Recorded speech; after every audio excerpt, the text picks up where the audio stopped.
Going live. Okay, sweet. All right, I should be live. It should be coming over in a second on your end.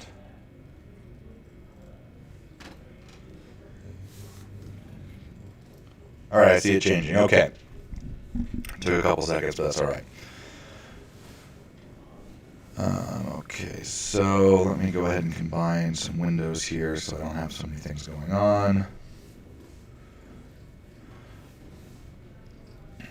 All right, I'm going to pull up Adam.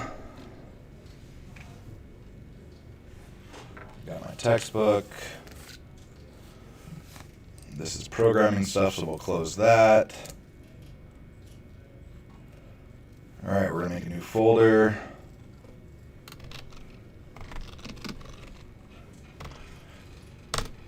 Lesson 8. All right, for this lesson there are supplemental files that we'll need, so let's go ahead and download that and put it into our Lesson 8 folder.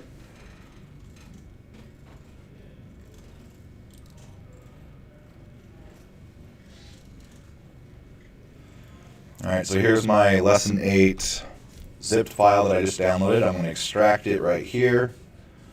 And then I'm going to right-click on that folder and say Move To.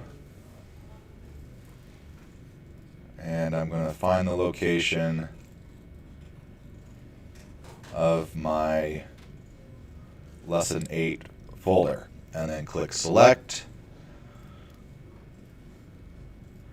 So now, actually I don't need to go that way. Now inside Atom, I have my Lesson 8 files that has all these files inside of it. Anyone have issues trying to extract stuff? Just right-click, extract here, and then do the Move To things like I got recorded there. All right, so here we got images, MP4 files, which we can't see because Atom's not a movie player. But we can see the metadata, right? It's trying to interpret this MP4 file as text, and some of the text, the metadata, we can see. So files that aren't... So just like web pages, how they have inside the header, they have the metadata, every type of file has header data, right? And that contains the metadata for the file, which tells the computer how to use it, right? Then we got the images and other things like that. Okay, so for this one, we're going to be using the GIMP program, GIMP, or also known as the GNU Image program. How is it called in Linux? I clicked on it. Let me see. GNU Image Manipulation Program. All right, this is a free and open source program so that you can install it at home on any operating system and it will work, which makes it nice and easy to follow things along. Editing images is an important part of web dev because we need to make them optimized for the internet, which is very different than optimized for printing, right? We want extremely high resolution when we print on paper. Well, depending on the size, but usually higher resolution when you print things out so it doesn't look grainy.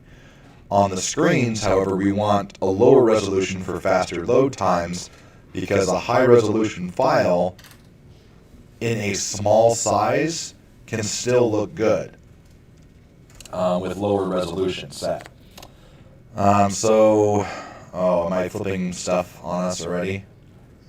I am. Flipping things around. Using GIMP is mainly for part 2, but we'll do a little bit of it here in part 1. Okay, so for exercise 1 and 2, where's my YouTube thing? Inside the YouTube description, I have a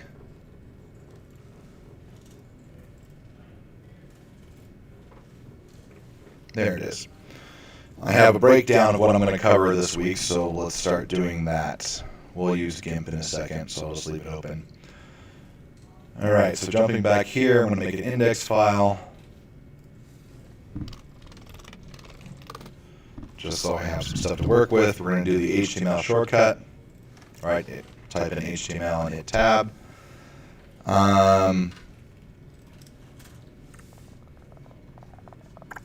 Choosing colors for a website.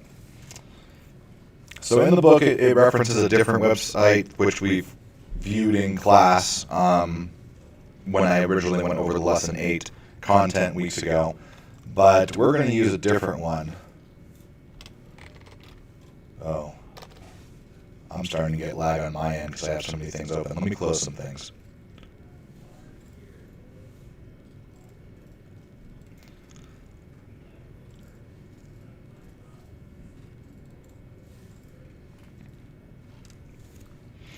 Okay, so if we go to W3 Schools, which is our go-to if we have problems, right, and do colors. This is the American spelling of colors. C-O-L-O-R. And we skip through all the ads. We can go to an HTML color picker. Colors, colors, colors, colors, colors. Let's talk about color. Actually, I'm going to go to the color home because I want to cover some stuff. CSS with color. So we know that there are some built-in colors. We've used these already in previous things. With the CSS, we can do certain names, but there's only a limit to that. Like I covered in class when I originally went through this, every pixel is made up of 3 LEDs. A red LED, a green LED, and a blue LED. These are the primary colors of light. Light mixed together differently than pigments mixed together for painting or printing with ink. So each pixel gets 3 different values from 0 to 255 to let it know how bright that one color should be, and that determines the overall color of the whole thing. So 255.00 is all red, 0, 255.0 is all green, 00, 255 is all blue. Pretty straightforward stuff. The darkest color is when all the pixels are off with a value of 0, that is black, and with a maximum value, 255, 255, 255, that is white. We can set colors using an RGB scale if we want to use decimal numbers, right, base 10, to do that. However, colors are usually specified in hexadecimal, with a hashtag to say that we're doing a hexadecimal number, the first 2 digits representing the red value, the second 2 digits representing the green value, and the last 2 digits representing the blue value. So that changes from an RGB function that we have to run to convert the pixels to a number to just this hex code. All 3 of these different ways of saying a color equal the same thing, right? If the color has a semantic name, we can use that, or we can use the RGB distribution, or we can use the hex value. All right, CSS supports 140 different standard color names, like aquatine white, which looks like sand, right? Aquamarine, as well as their hex values.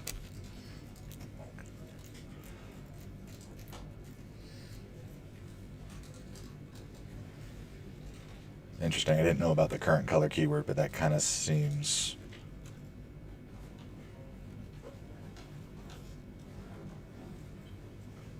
ridiculous.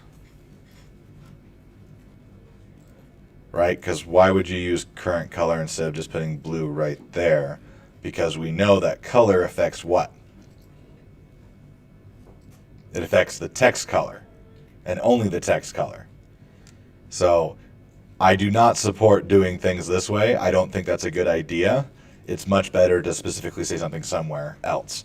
However, I do see the benefit of this. If I had a lot of different elements that I wanted to have the same color inside something, I could say color equals blue, and then border equals blue, padding equals blue, all that other kind of stuff with just the current color. I'm going to go on to jumping to some other stuff. Color names, not important. Color values, not terribly important. Color groups, not what I want either. Shades, right? All the shades of gray, ha ha ha.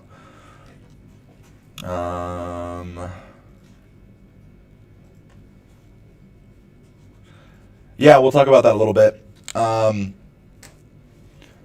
To get a darker version of that current color, you're going to lower all the values. To get a brighter version of that color, you're going to increase all the values. So if I'm just looking at just red, I have the maximum value FF, which is equal to 255, and the lowest value 00, which is black. And anywhere in between that will give me a different shade of red. If it's a different color, then I can go up and down with those colors, right, to try to get different shades. All right, color picker. This is usually what I do to see how I want colors to kind of be, because a lot of color pickers have too many colors, making it really difficult to pinpoint where you want to go. This one brings it down quite a bit to a base, right? So we can choose certain colors, and then from there we can say, okay, do we want this lighter? Do we want it darker? Okay, I want it like this, and then I can see the selected, how this works. This is just a solid blue, because I'm so original. Let's go there.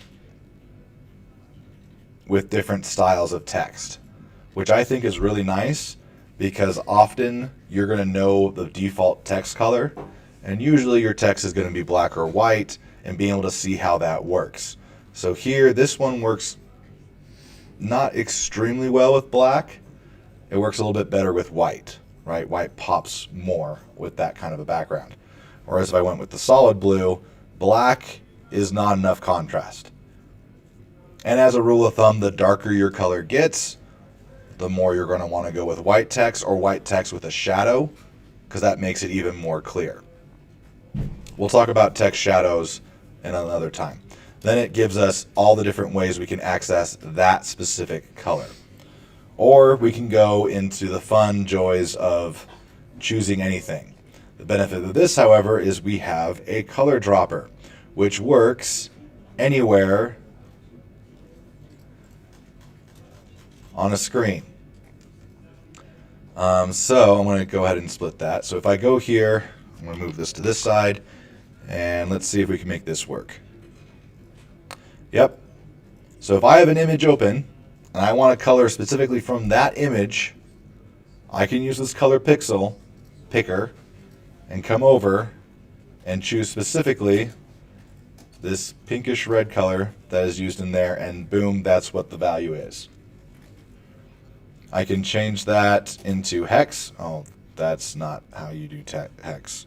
Nan. That doesn't sound right. That's not right. Something's wrong. Something's wrong. Let me try again.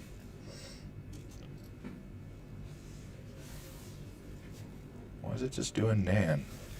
It should be 255. There we go. And then I can change it to hex, and boom, there's my hex code that I can use with that. And then I can see it there, and lighter and darkers. Hues, it says that my current one goes about here, so here's different hue values, or hue values with it.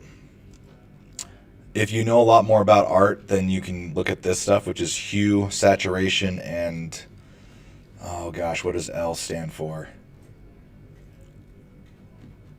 Is it light? No, I'm not sure what L stands for.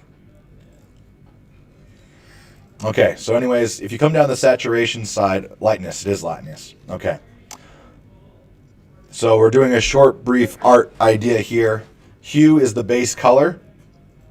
So if I change the hue value with an HSL, which goes from 0 to something, it doesn't go to 255, it goes bigger than that.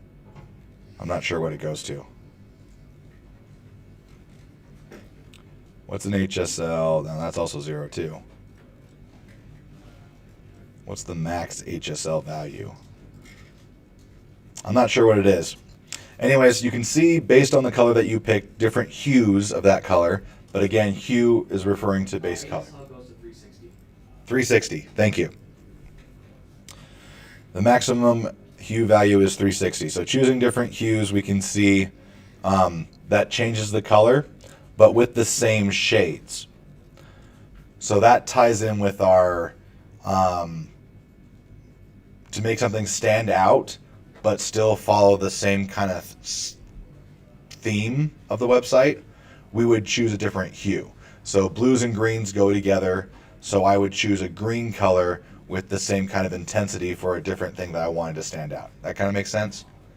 So this is an easy thing to do, the tri-code thing, which I'll show in a bit. Saturation is all about the intensity of it. So how much black, right?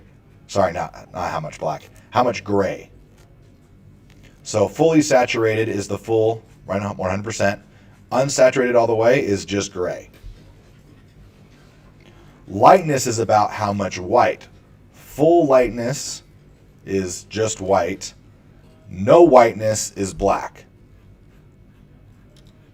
So these are tools that you can use when you get an idea of what kind of color you want, and then you grab something, then you can come down in here and say, okay, I actually kind of want it a little bit more like this one maybe. Let's turn up the lightness a little bit more. Or you can go straight to the slider and we can mess with things to see the differences as we're changing colors. Does that make sense? I would use this website over the one that the book talks about. I think it's simpler with more options for what we're doing with it. Stuff. Tied in with that is the color mixer. How do two colors go together? Right, to try to blend things. There's also the color converter where you type something in and it tells you what the color is. Not worried about that. We're gonna, this is just a hex calculator, yeah. Dun dun dun. Gradients, theory, there we go, that's what I want. All right, so color theory. We're not gonna go a whole lot into it. We've already talked about the primaries and how they work differently. All right, primary colors, secondary colors, tertiary colors. Does anyone not know what those things are? Right? Primary colors, there's always three primary colors. This is dealing with just regular color with the RYB. Secondary colors are a mix of two primaries. Tertiary colors are a mix of a secondary and a primary color. So if we go to color wheels, we can see for red, green, blue, this is our color wheel. So primary, tertiary, secondary, tertiary, primary. That's the pattern that it goes around. Dun, dun, dun. Current color hues schemes. All right, this is the stuff I was talking about with that one website, but this does a better job. A monochromatic color scheme is single color, single hue, I should say, right? Because these are different colors. So monochromatic, very easy to make. You pick a hue you want, in this case, red, and we use different shades of that color. Analogous color schemes use colors that are close to each other on the wheel, usually 3. Complementary colors are good for when you want something to pop out. It uses the color that is opposite of the wheel. So if I wanted a heading to really, really pop, I would have the background be a complementary of the text color. And it would scream, right? It's the red and blue idea, right? Triadic is a peace sign, equally spaced in thirds, and then we got compounds where you split things up a little bit differently. Try to keep these in mind when picking colors for your websites. Tied in with that is color palettes. Predetermined colors that designers have said go well together. And the top ones from 2018, 2017, 2016, all that kind of stuff.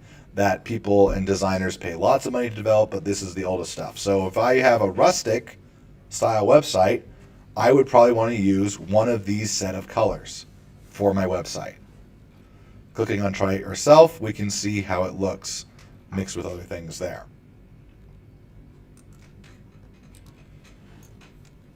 Sky palettes, sand palettes, flower palettes, beach palettes. I think that's as far as I'm going to go in there. Color psychology. No, I should color psychology. Because this is an extremely important part of web design as well. How do people normally feel when they see the color red? Red really attracts the human eye because of energy, danger, and passion. Right? So keep in mind when you have things that are red, this is the stuff it's going to impress on people's mind. And you can see right here, colors influence human behavior, human perception, taste of food, and attractiveness. This is why most restaurants have red and yellow signs, because those make you hungry. Green ties in there a little bit too. If you want to eat less, you should do it on a blue plate. It decreases your appetite. Sort of stuff like that. All right, green. It's very restful. Nature, safety, and harmony kind of comes from that. Blue, it's the office color. Sea, quality, and sky tie into it. Yellow is happy. Black is authority and mystery. Gray is very conservative. White is for purity. And then you have the things off of that. So if you want to have a certain color, but you want to make it have more definitiveness behind it, make it a darker color. The darker it is, the more authority and power it's going to run into. If you have a darker red power, you're really going for that strength, right?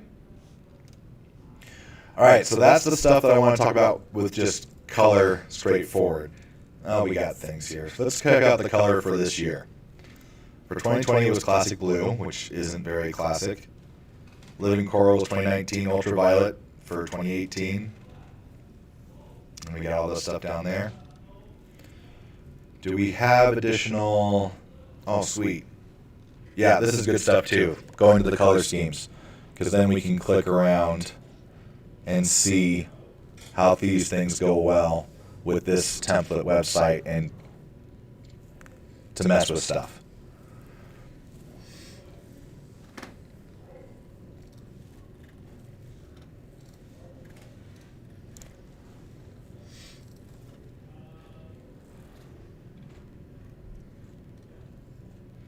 Yeah, so keep in mind W3 School's color stuff, lots of useful things here to make your job choosing the colors for your website much, much easier. Okay, so colors is a big chunk of what we're doing, so we covered how to choose colors. Let's use some colors. You know what, sure what, why not? Let's go ahead and use these colors that are just right here. I'm going to make the background this color. So I'm going to go ahead and copy this hexadecimal code, and I'm going to jump into Atom, and I'm going to add some style to this website. Oh, wait. It's a closing style tag. I want the background of my entire page to be that color I selected. So what tag should I change so that the background of the entire thing is that color? I don't know if the chat works with my thing popped up. Looks like it does. That's fine. Okay, so if I want everything inside my web page to have a certain color for the background, what tag, because everything needs to be attached to a tag, should I change? What tag contains all the content for a web page? Yes, body tag. People are so involved in this lecture. So the body, background, color, paste, semicolon. spell background correctly, otherwise things aren't going to work. So now if I don't want that inside here, I wanted that outside of here. There we go. So now if we open that up, we got that lightish green background color going on. All right, let's make another element in there have this color. You know what? Let's send this over and send this over. Let's make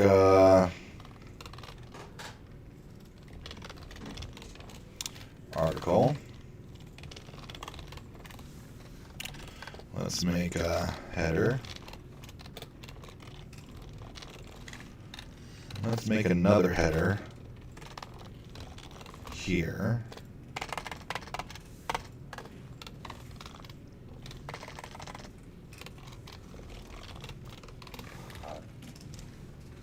What did I just do? Oh, yeah. Let's also give this a footer.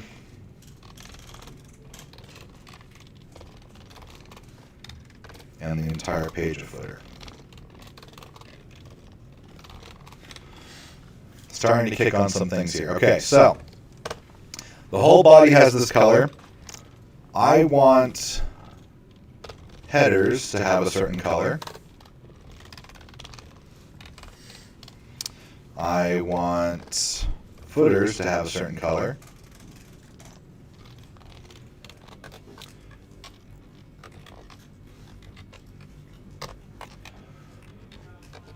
I want articles to have a certain color.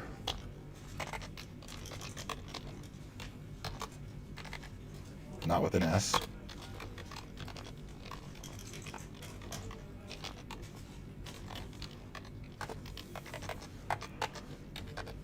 I want headers that belong to an article to have a certain color. So how do I type that?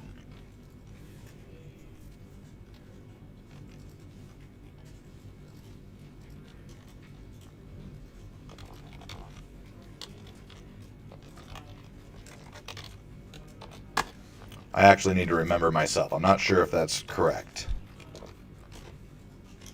If you do a comma, then this will apply to both, but I don't want that. Is it with dots? We'll find out. You know what? We'll find out.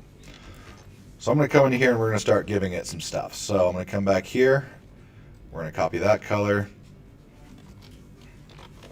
Boom, there's a color. Let's grab another color. Add a color. Grab another color. Add a color. Grab another color. And add a color. All right, let's refresh and see what happens. Okay, so we need to give these things some size.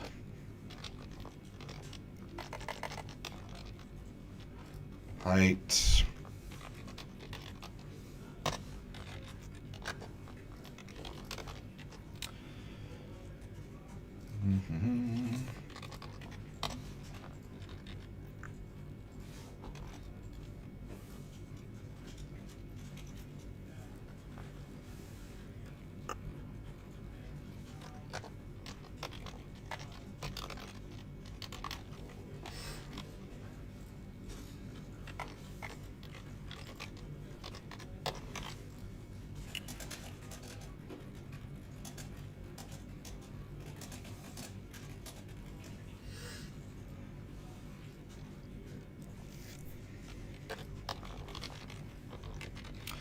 I'm going to add some things so I can see what's going easily.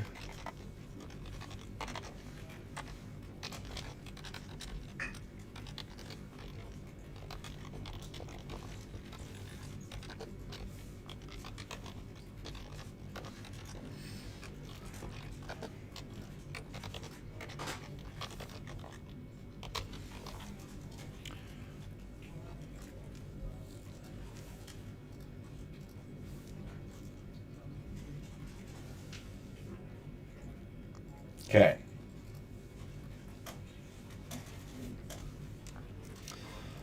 This one's not working. That's good. Okay, so we got our header, we got an article head. An article head is not changing colors. Let's see. If I remember correctly, it should be article dot header. Or is that a class? Nope, it's not that. Oops.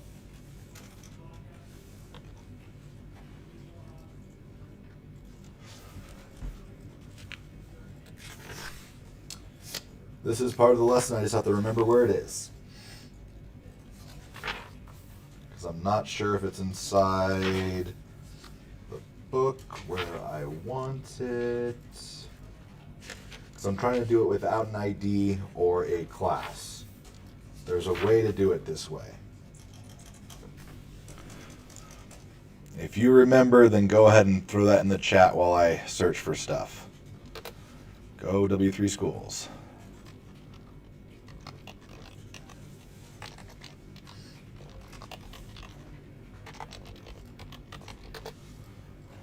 Dun, dun, dun, dun. CSS combinators? Is this what we want? Oh. So it should just be that? Oh, you know what? It might need to be there.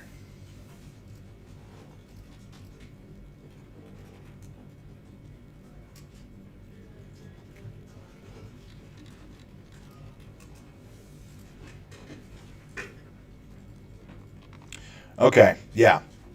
I was right the first time. All right. Okay, so fun stuff. Right? Things are read from top to bottom. So because I have articles with a header that are going to have a certain color, that needs to come before the general header color, as well as the article color. So to do that, I just move it up here. So headers of articles have this color. Is that the actual color we wanted? Yes, it is. Another way to do that is with descendant selectors. Article is the parent of everything that's inside of it. Does that make sense? That's why we use parent-child relationships. So header here is a child of article.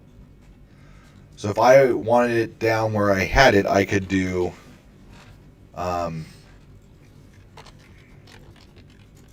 that. And I think this would work. Yep, that also works. So does that make sense? The two different ways to do it? I'm not going to worry about those other relational things because we have adjacent sibling and general sibling. This is the easiest one. So inside an article, if I have a header, take this color. I can do the same thing here. Article, footer. The space makes it look prettier. Let's give it the same color. Sure, why not? Oops. Paste. Why is article the wrong color? Because I already have one? Is that what it's yelling at me about? Something's wrong. Did I spell article wrong? A-R... Yep, I spelled article wrong. That's what it's yelling at me about. There. Okay.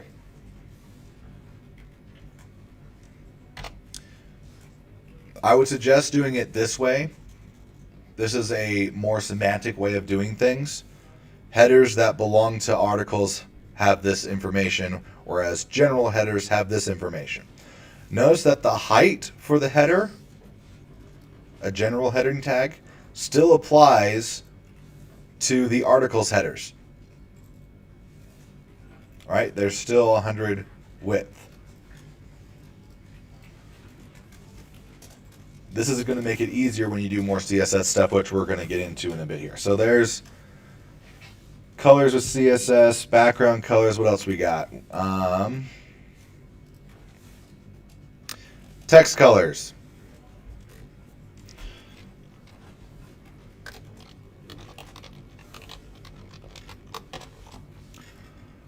If you just say color, it affects the text color. So I'm going to go ahead and just throw color white onside my article so everything inside my article turns white. We got border colors.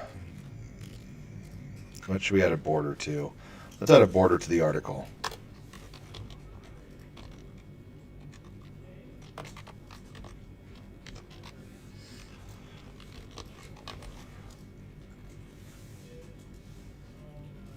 Oh, I need to turn the border on.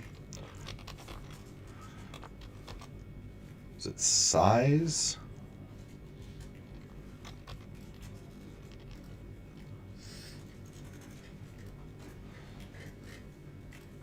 You guys just did tables. What do you do with borders to make the thickness? Width, border width. That's probably what it is. Let's just go medium width. Oh man, I'm gonna have to do a style too.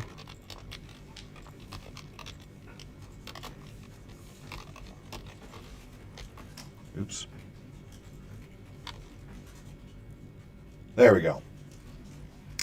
Which makes sense because the default border style on regular elements is none.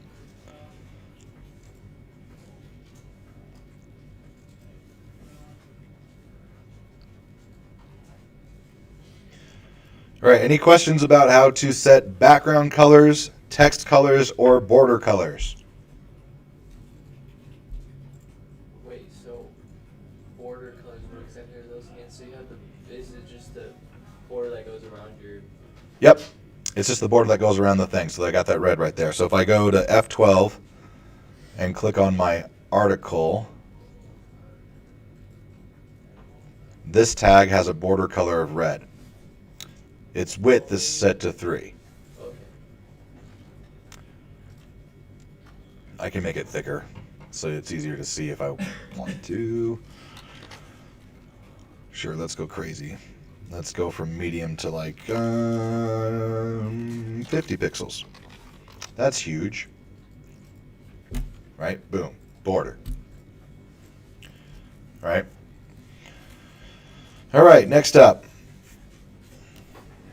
Color is all about creativity, using the rules that we talked about here in the schematics or the schemes, and styles will make it easier for you guys to choose colors that help your website look good. We're going to move on now to multimedia files. All right, so we have all this fun stuff. We're going to keep that still. I'm going to close this. I'm going to close this. Let's first talk about embedding files. Easiest way to learn about embedding is from YouTube. Sure, let's grab lo-fi.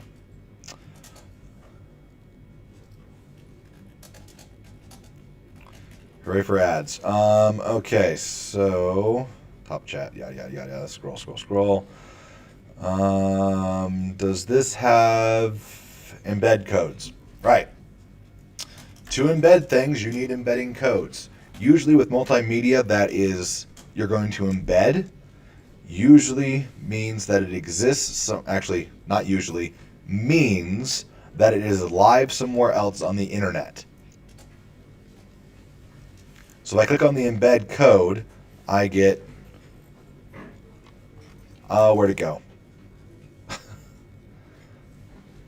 Copy. I get some iframe text. So I'm going to go ahead and close this and come here. Let's put it inside. Sure, let's put it inside the article. I'm just going to paste this in here so you can see what it looks like. Something went wrong. The width, I need to change my article to not have a height so that it works naturally. There we go.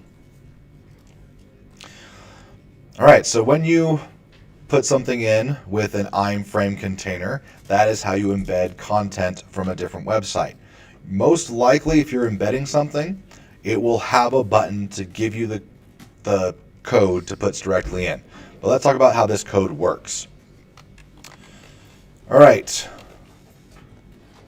Any questions about this code right here? Width and height. Good. There shouldn't be any. Width determines the size. If I don't include a unit here, what is the default unit that it's using? Inches, centimeters, millimeters, pascals, pixels, px. It's going to use pixels by default.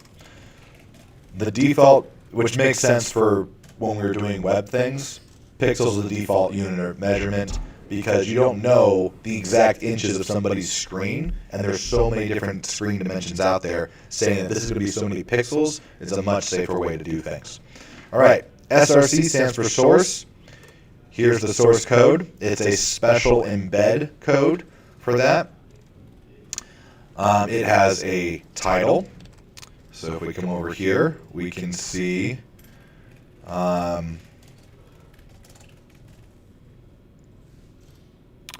YouTube video player. The title's not going to pop up when I hover on it, is it? Nope.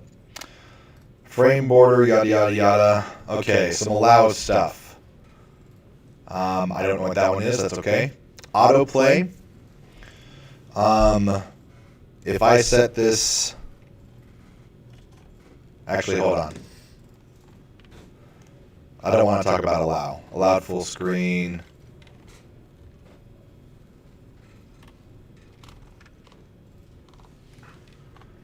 All the extra stuff that you see on the image, actually, let me go back to this. This here, all this stuff is coming from the YouTube's API. That embed link had all that stuff in there. So if I broke this link, let's just go ahead and cut it out for a second. So I'll come down here and just paste it as regular stuff. Oh, it doesn't. Oh, it does have a size. Why is the title not working? Whatever. It would still exist even with that stuff there. Okay. There's some extra features you can do with stuff like this. Like we can say,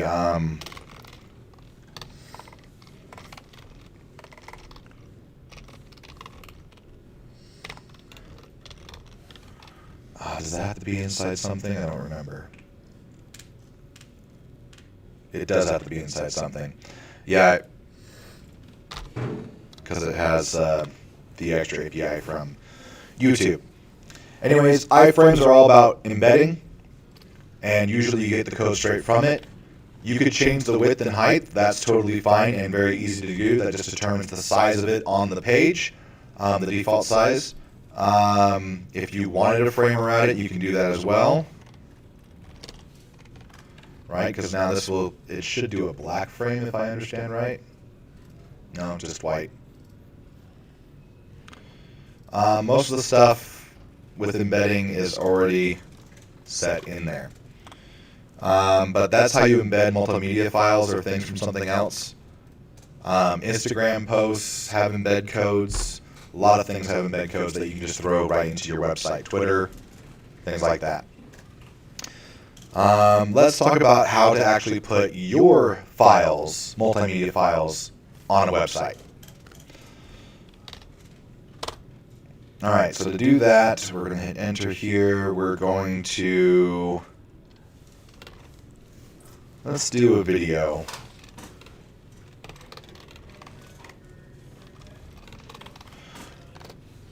The video tag is for linking video multimedia images. Audio is for audio multimedia images, or multimedia things. If you're using an audio or a video tag, you have to actually have the file accessible to the website itself, usually meaning that you're uploading it onto the web server.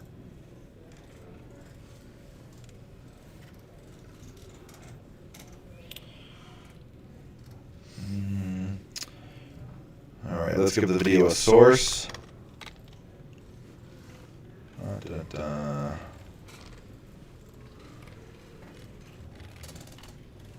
Something's going on here.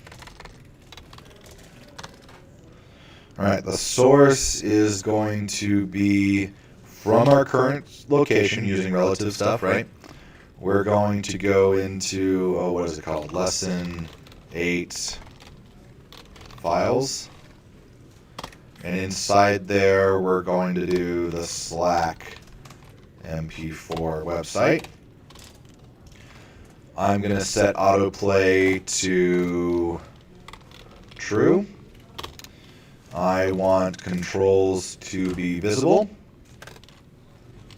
So I'll just put the word controls. Wait, did this change since I last checked it? I think it did change. I think I'm just going to leave it to autoplay. Loop. Yep, I want it to loop, so I'm going to say loop. This will make the video automatically repeat. Let's see, do I want to start muted? No, I don't want to. Preload. Nah. Hidden? No, because I want people to see it.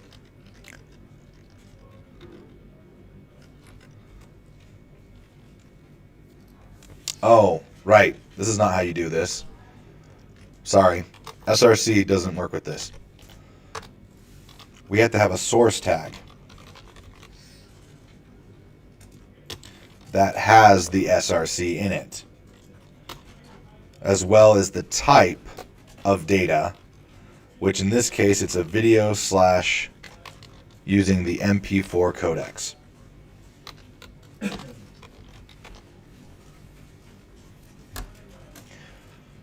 Okay. So if you have a video file that you want people to have access to from the website that's not hosted somewhere else, because if it's hosted somewhere else, you're going to embed it. But if it's directly from your website and you want them to be able to play it on your website, you use the video tag. It has extra things up here. So autoplay means that it will automatically start playing. Controls means that it will show the default video controls. If this is not showing, there's no way to pause or change the volume or all that kind of stuff because the controls aren't there. And loop means it will automatically repeat and start over once it's over. Then inside you put a source tag, including the location of the file and the type of information for that file. All right, we're going to go ahead and refresh, and boom, here we have something that's not working. What did I do wrong? Most likely my link is incorrect. Lesson 8 files. Slack.mp4. Is it because I need to convert my spaces because spaces are bad?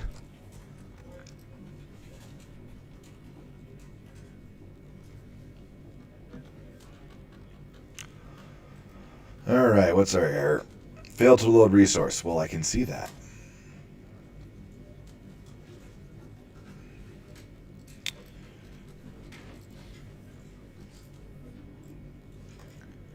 Dun, dun, dun, dun, dun, dun, dun.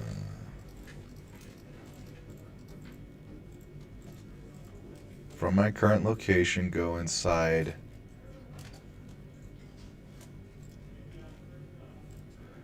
Oh, okay, hold up.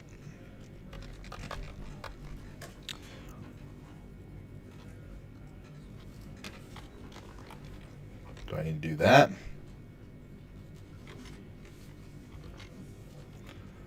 Nope.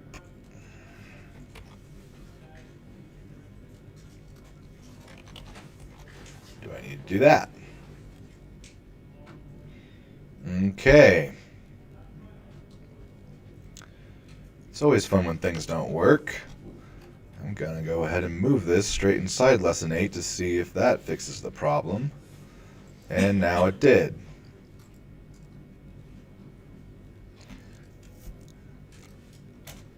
The autoplay didn't work, but the looping is working.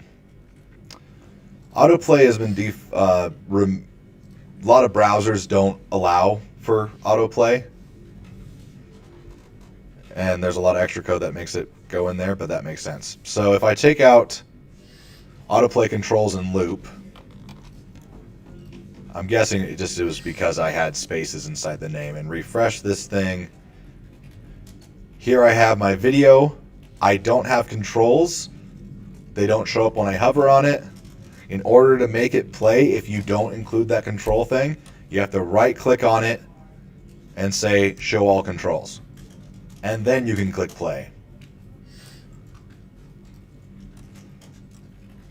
Right? So that's kind of annoying, but that's how you link video. Audio is the same way, just with the audio tag, but it's all the same there. I'm pretty sure the issue, I'm just going to figure this out real fast.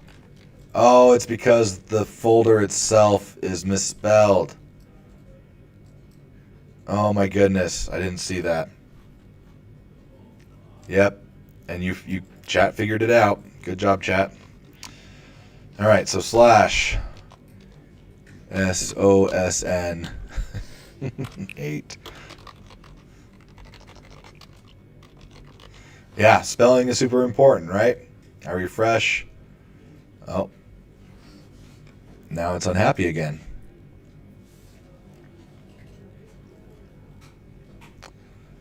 LES, okay.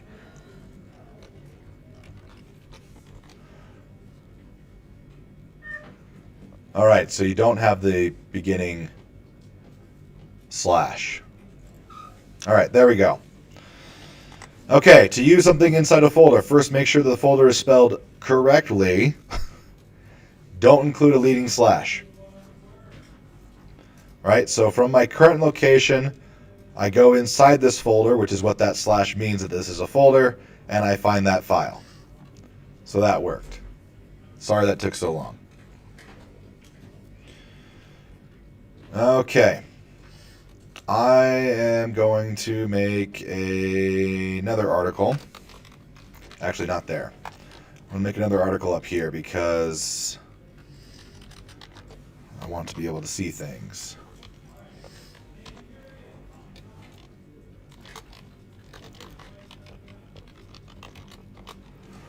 All right, so inside this article, we're going to talk about images. All right, this time we're going to place an image. To place an image, you use the image tag. Images should always have a source, as in where the image is from, or what the image file is located at, and the alt. The source can be a web address. If it's an image you found somewhere else that you want to use on your website, instead of downloading and uploading it to your website, you can put the absolute address to the file and it will grab it and work. But if it's a local file, you can just do the same stuff that we were figuring out. That's super annoying that this is misspelled. I could fix it, but you guys have to deal with it, so I will deal with it as well. All right, let's use tech Vader _ Vader.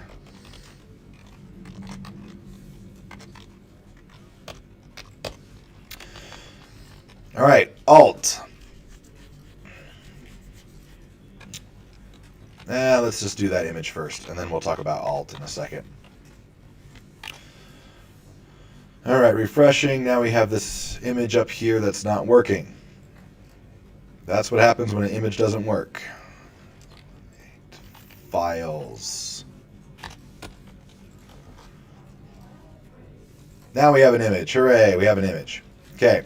Without setting the size of an image, it's always going to be its full size. To change the size of an image, you can use certain things like height and width. So I'm going to go ahead and throw in a height and just say I want the height to be 100 pixels. It keeps its aspect ratio if you only do one. If you do both, it will distort it if you're not keeping the aspect ratio as is. Right? 100 by 100, it's all distorted now, even though it's tiny.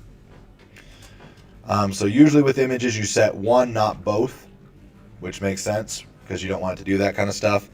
While being able to set the image like that works well, it's better to use a graphical image program to change the actual size of the image to be the size you want it on your website. Because if I only wanted this picture to be this size, I am wasting tons of space and thus bandwidth, so my website will take longer to load because the image is bigger than it needs to be. Does that make sense? Just because I can shrink it easily with code doesn't mean I should optimize things for my website, which we will cover a bit. Probably on another day, because I think this might turn into a 3-part stream. But that's okay. All right, so I'm going to go ahead and get rid of those because we're going to leave it big. What does alt text do? Alt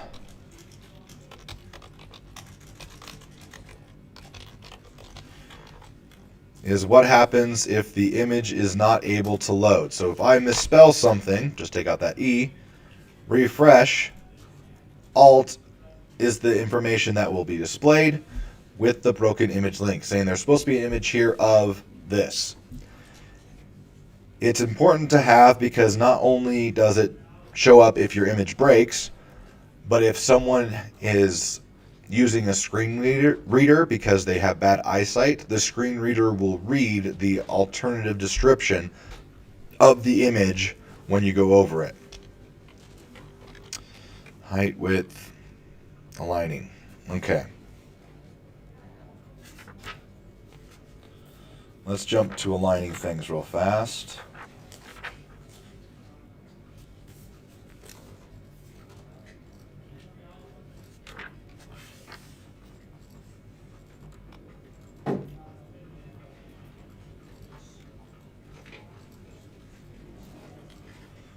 Alright, so we're going to have an image,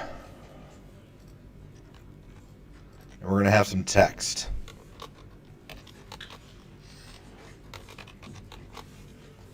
Let's get some dummy text.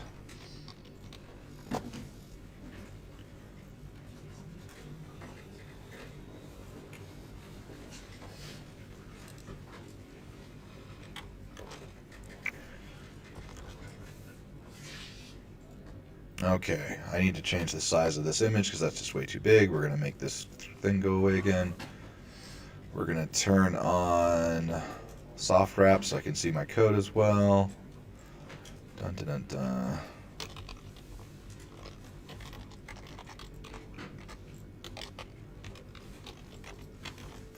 Is that the good size? That's a good size. Okay, so let's say I want to have an image and text next to the image. By default, things load on top vertically, right? To fix that, we're going to put the image inside our paragraph so that they're part of the same element. But still, this is going to put it on top and not make things fill up this space. But we're going to want it to fill up that space. To do that,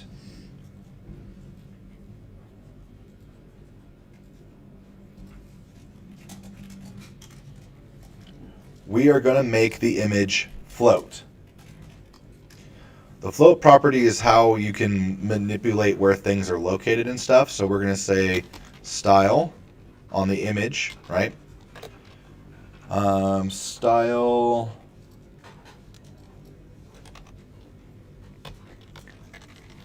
float. And I want this image to the left, so I'm going to say left this time. And I need a semicolon.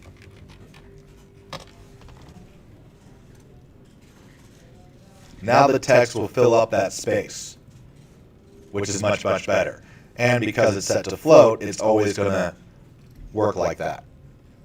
But because it's set to float, now the size of my article tag is defaulting to the size of my paragraph plus its margin, right? Because the image is floating, it's like it's just floating there. So it's no longer considered as part of the size of the whole thing. So jumping back here. What if I want it on the other side? That's easy enough.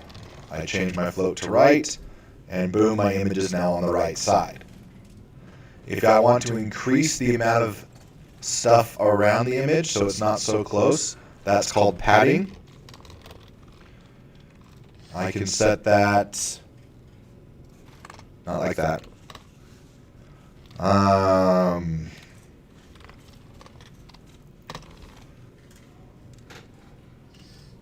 So now I give it a little bit more padding around it to make it less distinct. so the words don't run into it. In fact, my article could use some padding because having the text right up against it doesn't look that great like that. But that's okay. All right, so this is for horizontally aligning images. You can do float left, you can do float right. That's basically it for horizontal aligning because that's kind of it, right? You can go to the left, it can go to the right. All right, what if we want vertical? If we want vertical, we can do some different stuff here. Does it still float? No. If you want vertical alignments, I'm going to leave the padding. Actually, no, I'm going to copy. This text is a little long. I'm going to cut out the text a bit. Does that work? Yeah, that's a good amount of text. There we go. All right, so let's do this a couple more times to show vertical alignment.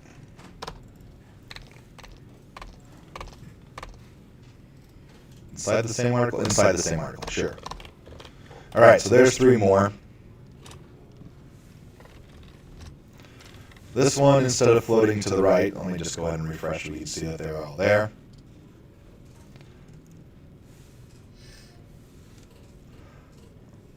I want this one. Not sure why it's being crazy like that. To do vertical alignment. So I'm going to say vertical align. And I want the text to go to the top of the image.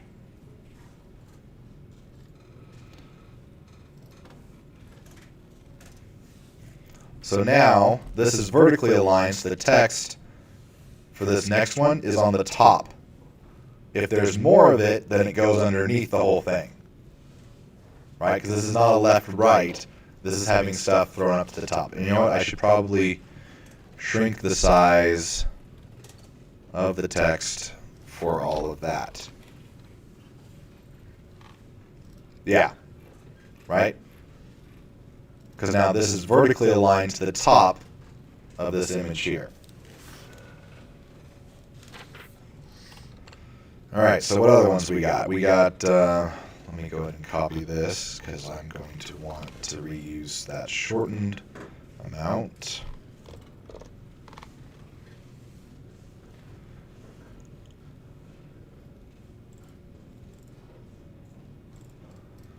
All right, we got text top. We got text bottom. This went to the top. This went to the bottom. If we have text top and text bottom, we should also have text middle. But instead of saying text middle, we just say middle. Top, bottom, middle. Vertical alignments. I think you can, actually yes, you can.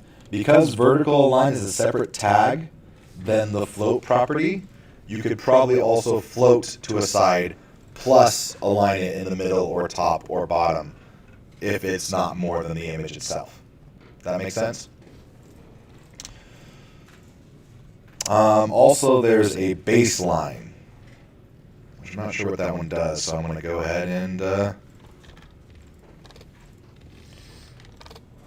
do a new one to see what that is. What does baseline do? Oh, okay. Top, bottom. Baseline looks the same. To line the bottom of an image with the baseline of the text, which is different than to line up the bottom of an image with the bottom of the text. Oh, baseline. Okay, hold on.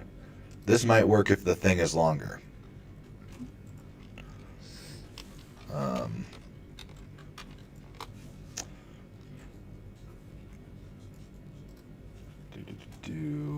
Copy. Paste. Save. Okay. That doesn't really look different than what would happen with bottom.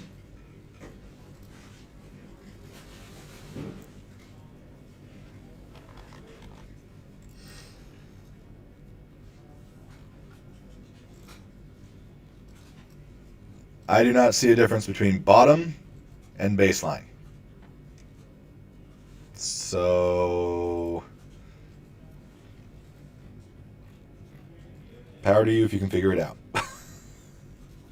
I would just stick with top, bottom, and middle.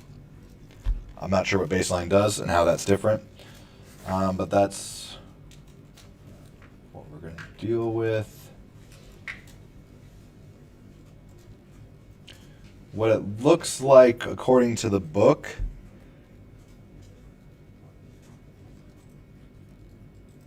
no, that doesn't make sense either.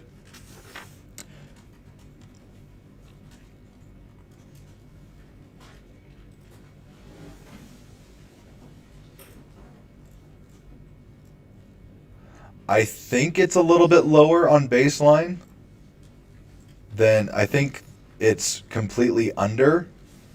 Whereas here, the top of the image and the top of the L are on the same line. Does that make sense, what I'm saying?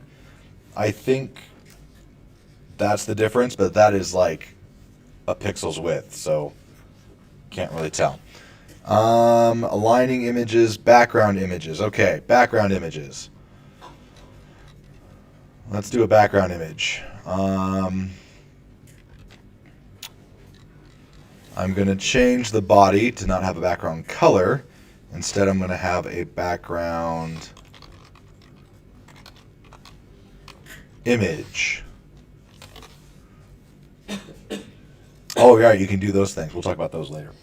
To do a background image, we just throw in the image that we want. If you're going to use an URL, so something from some other location, you have to use the URL there. Or do you have to always use URL now? That's new. Hold on. That's new. Sorry. The URL is the location of the background you're going to use. What's the name of the file that I'm going to grab for this one? I'm going to grab TechATAT.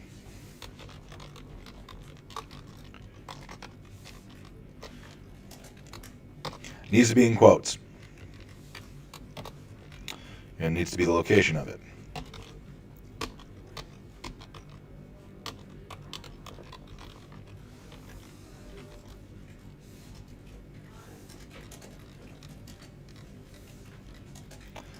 It's kind of hard to see because I have colors on all the things, but it's back there.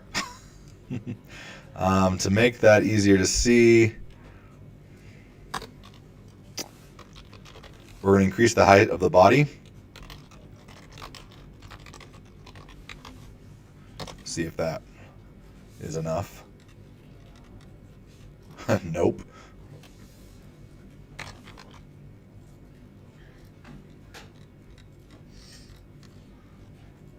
Really?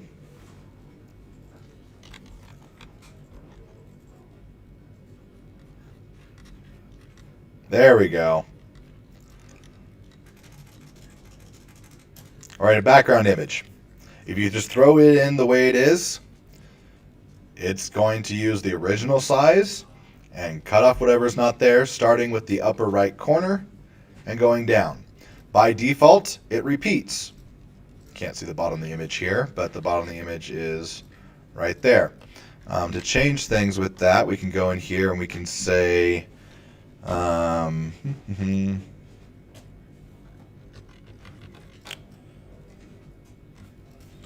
we're going to combine things, actually. I forgot that you could do that.